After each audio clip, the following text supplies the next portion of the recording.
Hello everyone. আমি এখন একটা খুব বেশি প্রিশিয়াস একটা স্থানে আছি।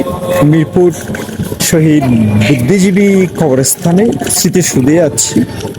সো যেহেতু রাত হয়ে গেছে তাই খবরগুলা সমাধিস্থলগুলো দেখাতে পারবো না। সো এখানে আজকে জুমাবার একটু ক্রাউড ছিল, এখনো আছে।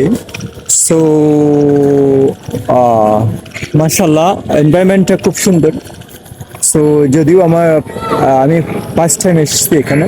সো একা একা ভালো লাগছে, আমাদের বাসা থেকে তেমন একটা দূরে না।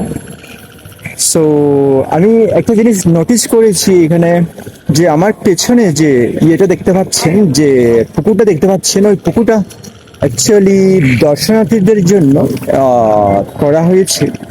সো দুঃখের বিষয় হচ্ছে এই যে সুন্দর পুকুরটা ময়লা আবর্জনা ফেলে অলরেডি নষ্ট করে দেওয়া হয়েছে।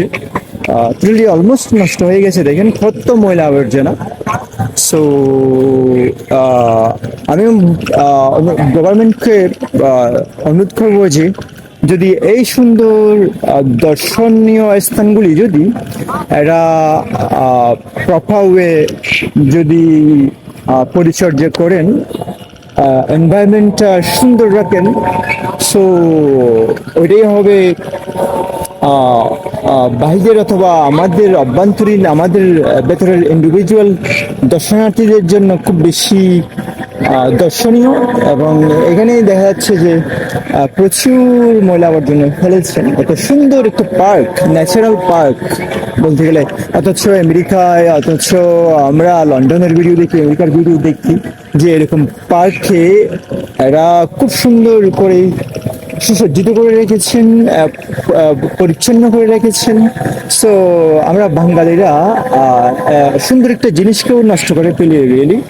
সো ময়লা ফেলে, তো আবর্জনা ফেলে, তো আমাদের অন্যথায় আমাদের দেশে কিন্তু খুব সুন্দর সুন্দর দর্শনীয় স্থান আছে, বাট আমরা মূল্যায়ন করি না তেমন একটা। যে যাই হাতে থাকে, যে যাই খাই, তাই হচ্ছে পথে ঘাটে এই সুন্দর দর্শনীয় স্থানগুলিতে ফেলে পরিবেশটা নষ্ট করি। সো গভর্নমেন্টের আমার অনুরোধ থাকবে যে এই সুন্দর দর্শনীয় স্থানগুলি যেন এরা পরিচর্যা করেন আর হচ্ছে পরিচর্যাকারী রাখেন। So that's it today. Bye bye, thank you.